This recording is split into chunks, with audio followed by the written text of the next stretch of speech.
ಮೋಕ್ಷನ ಅಕ್ಷರ ಅಭ್ಯಾಸಕ್ಕೆ ಅವ್ರವ್ರೇ ಮುಹೂರ್ತ ಇಟ್ಕೊಂಡ್ರೆ ನೋಡ್ಕೊಂಡು ಸುಮ್ನೆ ಕೂತಿರ್ತೀನಾ? ಏನ್ ಮಾಡ್ದೆ? ನನ್ನನ್ ಕೇಳ್ದೆ ಹೇಗ್ ಮಾಡಿಸ್ತೀರಾ ಅಂತ ತಿರುಗ್ ಬಿದ್ದೆ. ಎಲ್ರು ನನ್ನ ಹತ್ರ ಬಂದು ಕೇಳಿ ಬೇಡ್ಕೊಳ್ಳೋ ಹಾಗ್ ಮಾಡಿ ನನ್ನ ಒಪ್ಸೋದ್ ಮೇಲ್ ನಾನು ಒಪ್ಕೊಂಡೆ.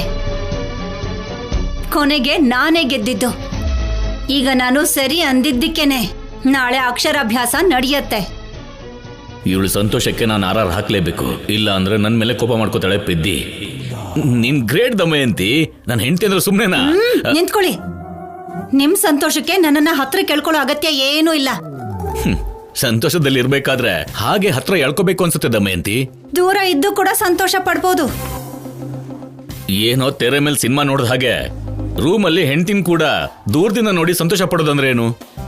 ಹತ್ರಕ್ ಬಂದ್ರೆ ನಿಮಗ್ ಸಂತೋಷ ಆಗತ್ತೇನೋ, ನನಗ್ ಗಿರ್ಸು ಮುರ್ಸು ಆಗತ್ತೆ. ಗಂಡ ಹತ್ರ ಬಂದ್ರೆ ಕೋಪ ಮಾಡ್ಕೊಳ್ಳೋ ಹೆಂಡತಿನ ಪ್ರಪಂಚದಲ್ಲಿ ನಿನ್ನೆ ನೋಡ್ತಾ ಇದೀನಿ ಕಣೆ. ಅದ್ಭುತಗಳು ಅವಾಗವಾಗ ಹಾಗೆ ಹುಟ್ಟೋದು, ನನ್ ಹಾಗೆ. ಒಬ್ಬಾ, ನಿನ್ನ ಅದ್ಭುತ ಅಂದ್ರೆ ಅಮಾವಾಸ್ಯೆ ಚಂದ್ರನ್ ಹಾಗೇನೆ. ಏನಂದ್ರಿ? ಹುಣ್ಣಿಮೆ ಚಂದ್ರನ್ ಹಾಗೆ ನೀನು ಅದ್ಭುತ ಅಂತ ಹೇಳ್ತಾ ಇದ್ದೀನಿ. ಹೋಗ್ಲಿದ್ದು ಸಾಕು. ಬೆಳಗ್ಗೆನೆ ಅಕ್ಷರಾಭ್ಯಾಸದ ಕೆಲಸಗಳನ್ನ ನೋಡ್ಕೋಬೇಕು. ಮಲ್ಕೊಳ್ಳಿ. ಛೇ, ಡಬ್ಬ ಜೀವನ. ಏನು ಗುಣಕ್ಕೊಳ್ಳೋದು ಜಾಸ್ತಿ ಆಗಿದೆ? ಅದೇ ನಾಳೆ ಏನ್ ಮಾಡ್ಬೇಕು ಅಂತ ಅನ್ಕೋತಾ ಇದ್ದೀನಿ ಅಷ್ಟೇ. ಅದ್ರ ಬಗ್ಗೆನಾ? ಯೋಚಿಸ್ ಸಾಕು, ಬಂದ್ ಬಿದ್ಕೊಳ್ಳಿ. ಅದನ್ ಮೀರಿ ಇನ್ನೇನ್ ಮಾಡಕ್ಕಾಗತ್ತೆ?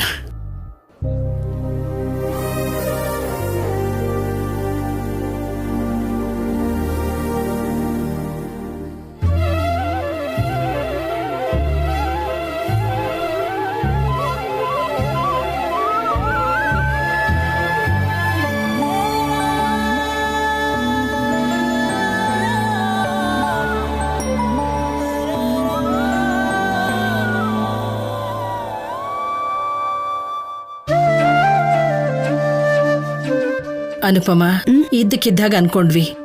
ಏರ್ಪಾಡುಗಳೆಲ್ಲ ಹೇಗ್ ನಡೆಯುತ್ತೋ ಅನ್ಕೊಂಡಿದ್ದೆ. ಎಲ್ಲರೂ ಇದೀವಲ್ಲಮ್ಮ, ಯಾವ ಕೆಲಸ ಮಾಡ್ಬೇಕು ಅನ್ಕೊಂಡ್ರು ಸಲೀಸಾಗ್ಬಿಡುತ್ತೆ. ಅದಕ್ಕೆ ದೊಡ್ಡವರು ಒಟ್ಟಾಗಿದ್ರೆ ಸಂತೋಷ ಇರುತ್ತೆ ಅಂದಿರೋದು. 4 ಕೈ ಸೇರಿ ಕಷ್ಟಪಟ್ರೆ ಯಾವುದೇ ಕೆಲಸ ಆದ್ರೂ ಚಿಟ್ಕೆಲಾಗುತ್ತೆ. ಒಟ್ನಲ್ಲಿ ನಾವ್ ಅಂದ್ಕೊಂಡ ಹಾಗೆ ಎಲ್ಲ ನಡೀತಿದ್ಯಲ್ಲಮ್ಮ. ನೀನ್ ಅಂದ್ಕೊಂಡಿರೋದಕ್ಕಲ್ಲ, ನಾನ್ ಅಂದ್ಕೊಂಡಿರೋದಕ್ಕೆ ಅಂದ್ಕೊಂಡಿರೋದು ಅಂದ್ಕೊಂಡ್ ಹಾಗೆ ನಡೀತಾ ಇದೆ.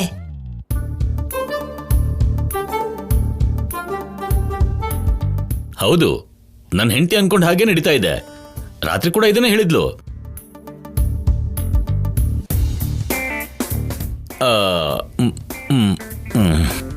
ನನ್ ಮೊಮ್ಮಗಂಗೋಸ್ಕರ ಹೊಸ ಬಟ್ಟೆ ತಗೊಂಡ್ ಬಂದಿದ್ದೀನಿ. ಅಷ್ಟಕ್ಕೂ ಕಲ್ಯಾಣಿ ಶೌರ್ಯ ಎಲ್ಲಿ ಅನುಪಮ? ಅಲ್ಲಿ ನೋಡಿಮ್ಮ, ಬರ್ತಾ ಇದ್ದಾರೆ.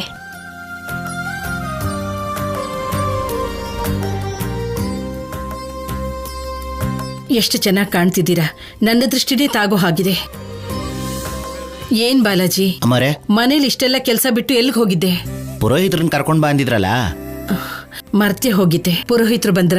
ಹಾ, ಬಂದಿದಾರಮ್ಮರೇ. ನಮಸ್ಕಾರ ಅಮ್ಮ. ನಮಸ್ಕಾರ. ನಮಸ್ಕಾರ. ಎಲ್ಲ ಏರ್ಪಾಡುಗಳು ಆಗಿದ್ಯಾ ಅಮ್ಮ? ಎಲ್ಲ ಸಿದ್ಧ ಮಾಡಿದೀವಿ. ನೀವೇ ತಡವಾಗಿ ಬಂದ್ರಿ ಪುರೋಹಿತ್ರೆ, ಬೇಗ ಶುರು ಮಾಡಿ. ಪುರೋಹಿತ್ರೆ, ಈ ಏರ್ಪಾಟೆಲ್ಲ ನಮ್ಮ ಅತ್ತೇನೆ ಮುಂದೆ ನಿಂತು ನೋಡ್ಕೊಂಡಿದ್ದಾರೆ. ನಮ್ ಕಂದನ ಅಕ್ಷರಾಭ್ಯಾಸ ಎಲ್ಲರ ಮನಸ್ಸಲ್ಲೂ ಶಾಶ್ವತವಾಗಿ ಉಳ್ಕೊಳ್ಳೋ ತರ ಪೂಜೆ ಮಾಡ್ಕೊಡಿ.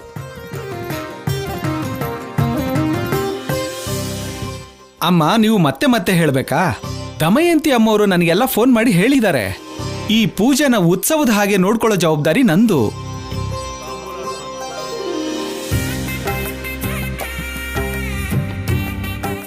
ಕಲ್ಯಾಣಿ, ದಮಯಂತಿ ತಂದಿರೋ ಬಟ್ಟೆನ ಮಗುಗ್ ಹಾಗೆ ಕರ್ಕೊಂಡ್ ಬಾ. ಸರಿ ಅಜ್ಜಿ. ನೀವು ಬನ್ನಿ ಪುರೋಹಿತ್ರೆ.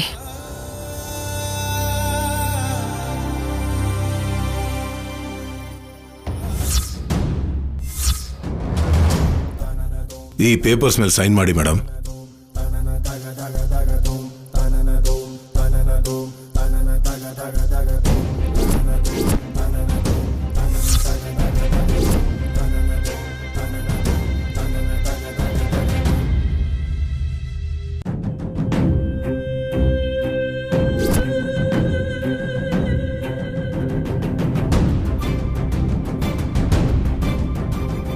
ಮಿಕ್ಕಿದ್ ನಾನು ನೋಡ್ಕೋತೀನಿ ಬಿಡಿ. ಇದೇ ಮಾತಿನ ಮೇಲಿರಿ. ನಾನೇನೋ ಅನ್ಕೊಂಡಿದ್ದೆ, ವಜ್ರ ಇದು ತರ ಆಯುಧ ಸಿಕ್ಕಿದೆ ನಮ್ಗೆ. ಇನ್ನೆಲ್ಲಿರುತ್ತೆ ಅವ್ರ ಮನೇಲಿ ಸಂತೋಷ? ಇನ್ಮೇಲಿದೆ ಮಾರಿ ಹಬ್ಬ. ಸಂತೋಷ ಅನ್ನೋದು ಇನ್ಮುಂದೆ ಅವ್ರ ಕನಸು.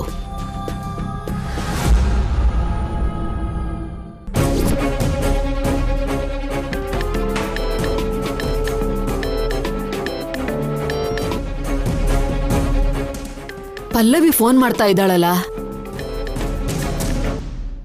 ಏನೇ? ಇಲ್ಲಿ ಅಕ್ಷರಾಭ್ಯಾಸಕ್ಕೆ ಎಲ್ಲ ಏರ್ಪಾಡು ಆಗೋಗಿದೆ. ಸರಿ, ಹಾಗೆ ಆಗ್ಲಿ. ಏನಮ್ಮ ಮಾಡೋದು? ಆ ಕಲ್ಯಾಣಿ ತಾಯಿ ಸ್ಥಾನದಲ್ಲಿದ್ದು ಮಗುಗೆ ಅಕ್ಷರಾಭ್ಯಾಸ ಮಾಡಿಸ್ತಿದ್ದಾಳೆ. ಆದ್ರೆ ಏನಿವಾಗ? ಅಷ್ಟಕ್ಕೂ ನಾನೊಬ್ಳು ಇದ್ದೀನಿ ಅಂತ ಯಾರು ಯೋಚನೆನೇ ಮಾಡ್ತಿಲ್ಲ. ಎಲ್ರೂ ಸಂತೋಷವಾಗಿದ್ದಾರೆ. ಅದನ್ನ ನೋಡಿ ನನ್ನ ಕೈಯಿಂದ ತಡ್ಕೊಳಕ್ಕೆ ಆಗ್ತಿಲ್ಲ. ತುಂಬಾ ಸಂತೋಷವಾಗಿದಾರಾ? ಇರ್ಲಿ ಬಿಡು. ಅವ್ರ ಸಂತೋಷನ ಹಾಳ್ ಮಾಡಕ್ಕೆ ಒಂದು ಉಪಾಯ ಮಾಡಿದೀವಿ. ಏನಮ್ಮ ನೀನ್ ಮಾಡೋದು? ಒಂಟಿಯಾಗಿ ಏನ್ ಮಾಡೋಕ್ಕಾಗತ್ತೆ ನಿನಗೆ? ನಾನ್ ನೋಡಿದ್ರೆ ಮನೆ ದೀಪನೋ ಬೀದಿ ದೀಪನೋ ಅರ್ಥ ಆಗ್ದಿರೋ ಹಾಗಿದ್ದೀನಿ. ನೀನೇನೋ ಆರೋಗಿರೋ ದೀಪದಾಗಿ ಬೀದಿಗೆ ಬಂದಿದ್ಯಾ. ಸರಿ ಬಿಡು, ಇವಾಗ ಏನ್ ಮಾಡ್ಬೇಕು? ಸಿದ್ದು ಏನೋ ಜೈಲಲ್ಲಿದ್ದಾನೆ, ಆ ಸಂಪದ ಏನೋ ಅಜ್ಞಾತದಲ್ಲಿದ್ದಾಳೆ. ನಾನು ಇದ್ದು ಏನೂ ಮಾಡೋಕ್ಕಾಗ್ತಿಲ್ಲ. ಇನ್ನು ನೀನೊಬ್ಳೆ ಮಾಡೋದು ಏನಿದ್ಯಮ್ಮ? ಏನಿದ್ಯಾ ತೋರಿಸ್ತೀವಿ ನೋಡು. ನನ್ಗೂ ನನ್ ಮಗನ್ಗೂ ಕಣ್ಣೀರ್ ಹಾಕ್ಸ್ತಾರಾ? ನೀನ್ ಅನಗತ್ಯವಾಗಿರೋ ವಿಲನಿಸಂ ತೋರಿಸ್ಬೇಡಮ್ಮ. ಏಡ್ತಿದ್ಯಾ? ಈ ಸಲ ಆಡೋದಲ್ಲ, ಮಾಡ್ ತೋರ್ಸೋದೆ. ಆದ್ರೆ ಇಲ್ಲಿ ನಾನು ಒಬ್ಳೆ. ಪಲ್ಲವಿ,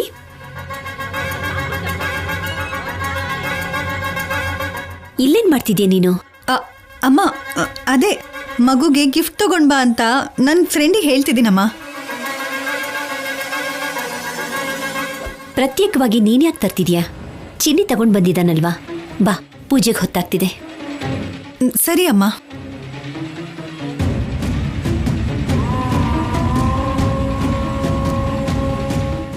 ಗೊತ್ತಾಯ್ತಾ ಅಲ್ಲೇನ್ ನಡೀತಾ ಇದೆ ಅಂತ? ಅವ್ರ ಪೂಜೆ ಮುಹೂರ್ತಕ್ಕೆ ಟೈಮ್ ಆಗ್ತಾ ಇದೆ. ನಮ್ಮ ಕೆಲ್ಸಕ್ಕೆ ಮುಹೂರ್ತ 10 ಗಂಟೆಗೆ ಶುರುವಾಗುತ್ತೆ.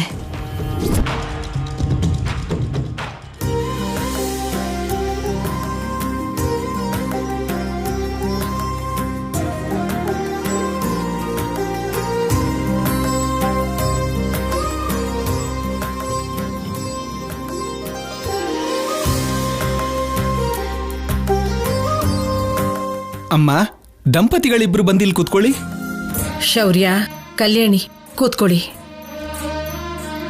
ನಮ್ದೇನಿದೆ ಅಜ್ಜಿ, ಇಷ್ಟು ಒಳ್ಳೆ ಪೂಜೆಗೆ ಮೊದಲು ಹಿರಿಯ ದಂಪತಿಗಳಾಗಿ ನಮ್ಮ ಅತ್ತೆ ಮಾವಯ್ಯ ಕೂತ್ಕೊಳ್ಳಿ. ಮೊದಲು ಅವ್ರು ಪೂಜೆ ಮಾಡ್ಲಿ ಬಿಡಿ.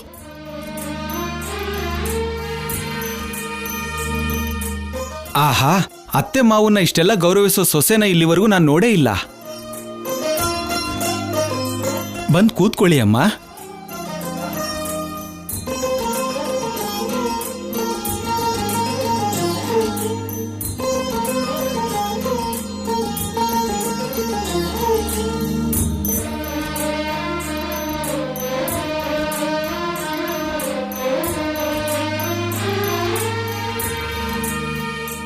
ಓಂ ಗಣಾನಾಂ ತ್ವಾ ಗಣಪತಿಕಂ ಹವಾಮಹೇ ಕವಿಂ ಕವೀನಾಮುಪಮಸ್ರವಸ್ತಮಂ ಜ್ಯೇಷ್ಠರಾಜಂ ಬ್ರಹ್ಮಣಾಂ ಬ್ರಹ್ಮಣಸ್ಪದ ಆನಶೃಣ್ವನ್ನೋತಿಭಿಃ ಸೇದಸಾದನಂ ಗುರುರ್ಬ್ರಹ್ಮ ಗುರುರ್ವಿಷ್ಣುಃ ಗುರುದೇವೋ ಮಹೇಶ್ವರಃ ಗುರುರ್ಸಾಕ್ಷಾತ್ ಪರಬ್ರಹ್ಮ ತಸ್ಮೈ ಶ್ರೀಗುರವೇ ನಮಃ.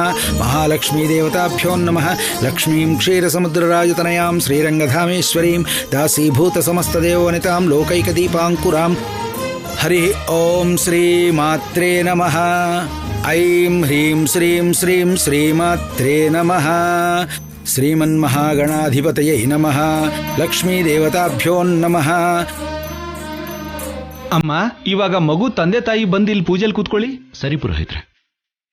ಓಂ ಶ್ರೀ ಮಾತಾ ಶ್ರೀ ಮಹಾರಾಜ್ಞಿ ಶ್ರೀಮತ್ ಸಿಂಹಾಸನೇಶ್ವರಿ ಚಿದಗ್ನಿಕುಂಡ ಸಂಭೂತ ದೇವಕಾರ್ಯ ಸಮುದ್ಯತ ಉದ್ಯದ್ಭಾನುಸಹಸ್ರಾಭಾ ಚತುರ್ಬಾಹು ಸಮನ್ವಿತ ರಾಗಸ್ವರೂಪ ವಾಷಾಢ್ಯ ಕ್ರೋಧಾಕಾರಾಂಕುಶೋಜ್ವಲ ಮನೋರೂಪೇಕ್ಷು ಕೋದಂಡ ಪಂಚತನ್ಮಾತ್ರ ಸಾಯಕ ನಿಜಾರುಣ ಪ್ರಭಾಪೂರಮಜ್ಜದ್ಬ್ರಹ್ಮಾಂಡ ಮಂಡಲ ಚಂಪಕಾಶೋಕ ಪುನ್ನಾಗ ಸೌಗಂಧಿಕಲ ಸತ್ಕಚ ಕುರುವಿಂದ ಮಣಿಶ್ರೇಣಿ ಕನತ್ಕೋಟೀರಮಂಡಿತ ಅಷ್ಟಮೀ ಚಂದ್ರ ವಿಭ್ರಾಜದಳಿಕಸ್ಥಲ ಶೋಭಿತ ಮುಖ ಚಂದ್ರ ಕಳಂಕಾಭ ಮೃಗನಾಭಿವಿಶೇಷಕ ವದನಸ್ಮರ ಮಾಂಗಲ್ಯ ಗೃಹ ತೋರಣ ಚಿಲ್ಲಿಕಾ ವಕ್ತಲಕ್ಷ್ಮೀ ಪರಿವಾಹ ಚಲನ್ಮೀನಾಭಲೋಚನ.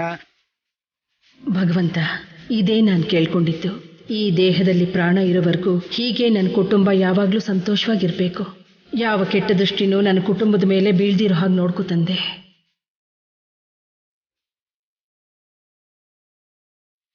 ನವಚಂಪಕ ಪುಷ್ಪಾಭನ ಸಾದಂಡ ವಿರಾಜಿತ ತಾರಾಕಾಂತಿ ತಿರಸ್ಕಾರಿ ನಾಸಾಭರಣ ಭಾಸುರ ಕದಂಬ ಮಂಜರಿ ಕ್ಲಪ್ತ ಕರ್ಣಪೂರ ಮನೋಹರ ತಾಟಂಕ ಯುಗಲೀಭೂತ ತಪನೋಡುಪ ಮಂಡಲ ಪದ್ಮರಾಗ ಶಿಲಾದರ್ಶ ಪರಿಭಾವಿಕ ಪೋಲಭೂ ನವ ವಿದ್ರುಮ ಬಿಂಬಶ್ರೀ ನ್ಯಕ್ಕಾರ ರಥನಚ್ಚದ ಶುದ್ಧ ವಿದ್ಯಾಂಕುರಾಕಾರ ಧ್ವಜ ಪಂಕ್ತಿದ್ವಯೋಜ್ವಲ. ಅಕ್ಷತೆ ಹಾಕಿ ನಮಸ್ಕಾರ ಮಾಡ್ಕೊಳ್ಳಿ. ಓಂ ವಿದ್ಯಾಯೈ ನಮಃ. ಓಂ ಸರಸ್ವತೀ ನಮಸ್ತುಭ್ಯಂ ವರದೆ ಕಾಮರೂಪಿಣಿ ವಿದ್ಯಾರಂಭಂ ಕರಿಷ್ಯಾಮಿ ಸಿದ್ಧಿರ್ಭವತು ಮೇ ಸದಾ. ಮಹಾಲಕ್ಷ್ಮೀ ದೇವತಾಭ್ಯೋ ನಮಃ. ಓಂ ಭೂರ್ಭುವಃ ಸ್ವಃ ತತ್ಸವಿತೃವರೆಣ್ಯಂ ಭರ್ಗೋ ದೇವಸ್ಯ ಧೀಮಹಿ ಧಿಯೋ ಯೋ ನಃ ಪ್ರಚೋದಯಾತ್. ಓಂ ನಮಃ ಶಿವಾಯ. ಸಿದ್ಧಂ ನಮಃ.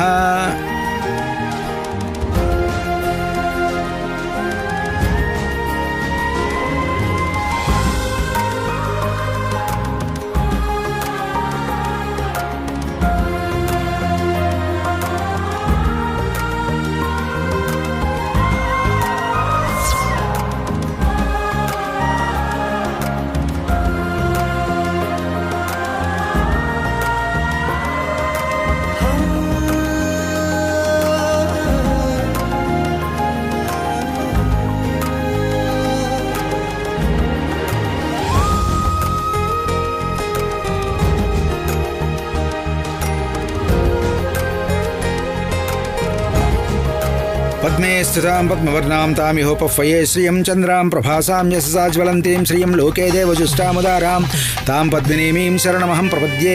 ಏರ್ಮೇ ಲಕ್ಷ್ಮೀ ಏರ್ಮೇ ನಸ್ಯತಾಂ ತ್ವಾಂ ವೃಣೇ.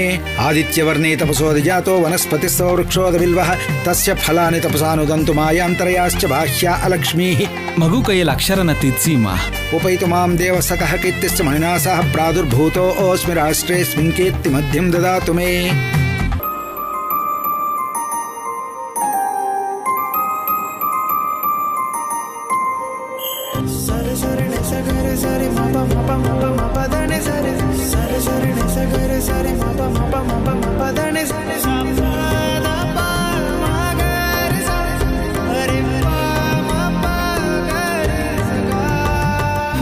ನಮ್ಮಮ್ಮ ಏನೋ ಮಾಡ್ತೀನಿ ಅಂದ್ಲು, ಇನ್ನೂ ಮಾಡೋದೇನಿದೆ?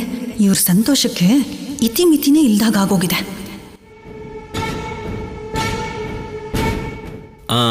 ಹೌದೌದು, ಸರಿ.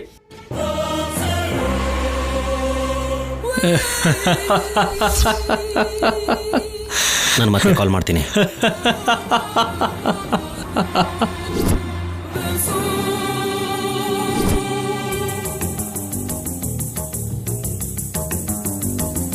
ಏನೋ ಸೆಲ್ಲಲ್ಲಿ ಇತ್ಕೊಂಡು ಮೈಂಡ್ ಕೆಟ್ಟೋಗಿದ್ಯಾ? ಹಾಗೆ ನಗ್ತಿದ್ಯಾ? ನನ್ನ ಮೈಂಡ್ ಅಲ್ಲ, ಸದ್ಯದಲ್ಲೇ ನಿಮ್ಮ ಶೌರ್ಯನ್ ತಲೆ ಹೋಗುತ್ತೆ.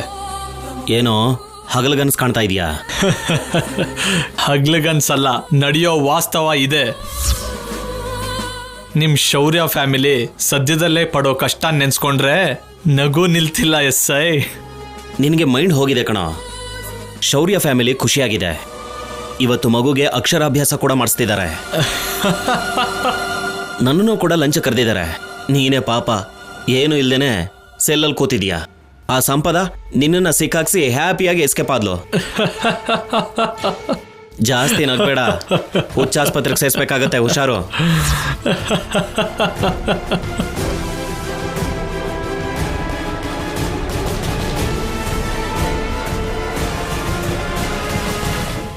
ಓಂ ವಿದ್ಯಾ ಸರಸ್ವತ್ಯೈ ನಮಃ. ಅಮ್ಮ, ದೊಡ್ಡವರೆಲ್ಲ ಬಂದು ಮಗುನ ಆಶೀರ್ವಾದ ಮಾಡಿ. ಓಂ ಶತಮಾನಂ ಭವತಿ ಶತಾಯುಃ ಪುರುಷಸ್ಯತೇಂದ್ರಿಯ ಆಯುಷ್ಯೇವೇಂದ್ರಿಯೇ ಪ್ರತಿಷ್ಠತಿ.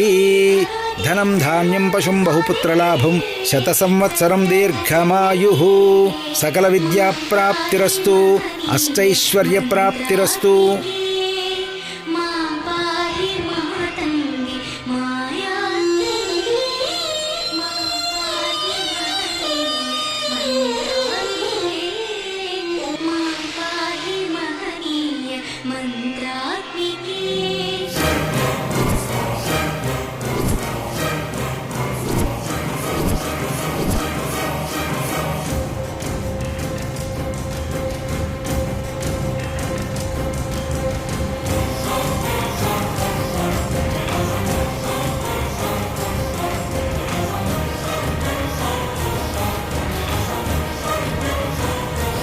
ಯಾಕೆ ಮುಖ ಹಾಗಿಟ್ಕೊಂಡಿದ್ಯಾ? ಮಗು ಫಂಕ್ಷನ್ ಅಲ್ಲಾದ್ರೂ ಮುಖದಲ್ಲಿ ಸ್ವಲ್ಪ ನಗು ಇರಲಿ.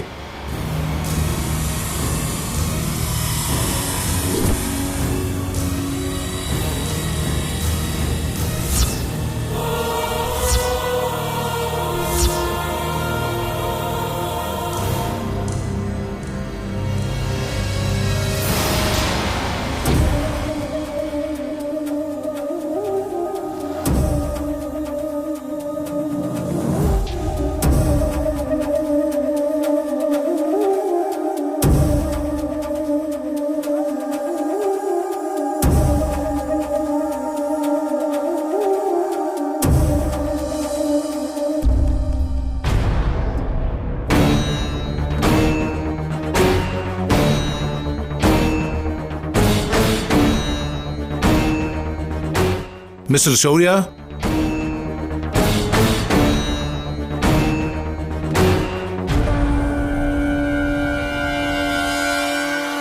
ಓ ಸರ್, ನೀವಾ? ಬನ್ನಿ, ಸರಿಯಾದ ಸಮಯಕ್ಕೆ ಬಂದಿದ್ದೀರಾ. ಸಡನ್ನಾಗಿ ಪ್ಲಾನ್ ಮಾಡಿದ್ರಿಂದ ನಾನು ಈ ಫಂಕ್ಷನ್ಗೆ ಯಾರಿಗೂ ಇನ್ವೈಟ್ ಮಾಡೋಕೆ ಹೋಗಲಿಲ್ಲ. ನಮ್ಮ ಮಗುಗೆ ಈಗಷ್ಟೇ ಅಕ್ಷರಾಭ್ಯಾಸ ಮಾಡಿಸಿದ್ವಿ. ನೀವು ಬಂದು ಅಕ್ಷತೆ ಹಾಕಿ ಆಶೀರ್ವಾದ ಮಾಡಿ. ಅಕ್ಷತೆ ಹಾಕಿ ಆಶೀರ್ವಾದ ಮಾಡೋಕೆ ನಾನು ಬರಲಿಲ್ಲ ಶೌರ್ಯ.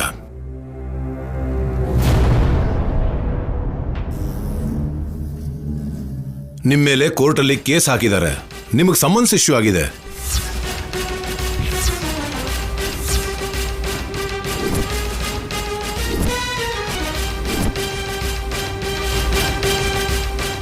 ಏನ್ ಸರ್ ನೀವು ಮಾತಾಡ್ತಿರೋದು? ನನ್ನ ಮೇಲೆ ಕೇಸ್ ಫೈಲ್ ಆಗೋದು ಅಂದ್ರೆ ಏನು? ಯಾರು ಲಾಯರ್ ಅವರೇ ನಮ್ಮ ಶೌರ್ಯನ ಮೇಲೆ ಕೇಸ್ ಹಾಕಿದ್ದು? ಅಷ್ಟಕ್ಕೂ ಅವನ ಮೇಲೆ ಕೇಸ್ ಹಾಕೋ ಅಗತ್ಯ ಏನಿದೆ? ಕೇಸ್ನ ಫೈಲ್ ಮಾಡಿರೋದು ಶೌರ್ಯ ಅವರ ಮೊದಲನೇ ಹೆಂಡತಿ ಸಂಪದ.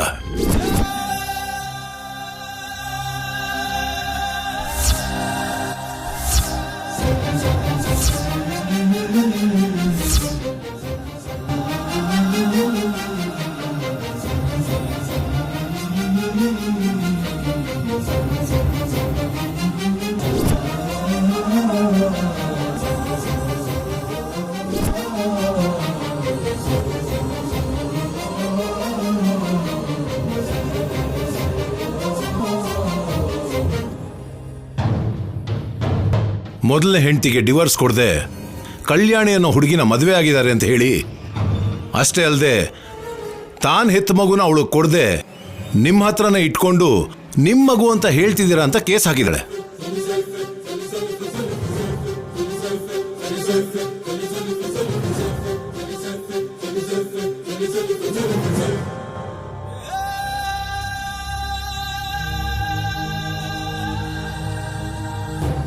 ಕೋರ್ಟಲ್ಲಿ ಕೇಸ್ ಯಾಕೆ ಹಾಕಿದ್ಲು? ಡಿಪಾರ್ಟ್ಮೆಂಟ್ ಅಲ್ಲಿ ಶೌರ್ಯ ಒಳ್ಳೆ ಪೊಸಿಷನ್ ಇದ್ದು ಯಾವ ಸ್ಟೇಷನ್ ಅಲ್ಲೂ ಅವಳು ಕಂಪ್ಲೇಂಟ್ ನ ತಗೊಳ್ದೇ ಇರೋ ಕಾರಣಕ್ಕೆ ಅವಳು ಕೋರ್ಟ್ ನ ಆಶ್ರಯಿಸಿದ್ಲು.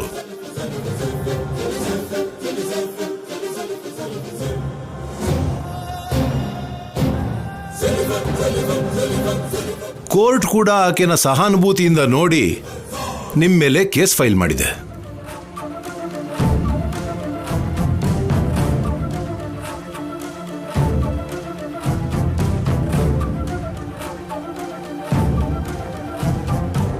ಇಲ್ಲಿ ನೋಡಿ, ನೋಟಿಸ್ ಕಳಿಸಿದೆ.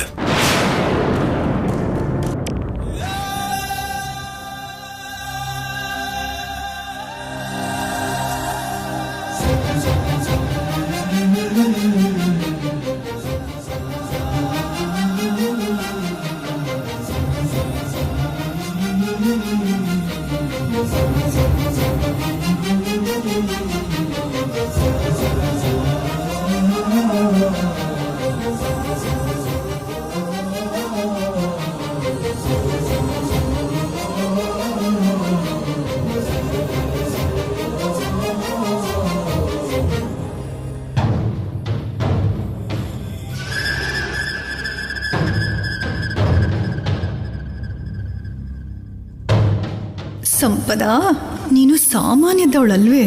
ಒಂದೇ ಏಟಿಗೆ ಎಲ್ಲರ ಮುಖದಲ್ಲೂ ಸಂತೋಷ ಇಲ್ದಿರೋ ಹಾಗೆ ಮಾಡಿದೆ ಅಲ್ವಾ?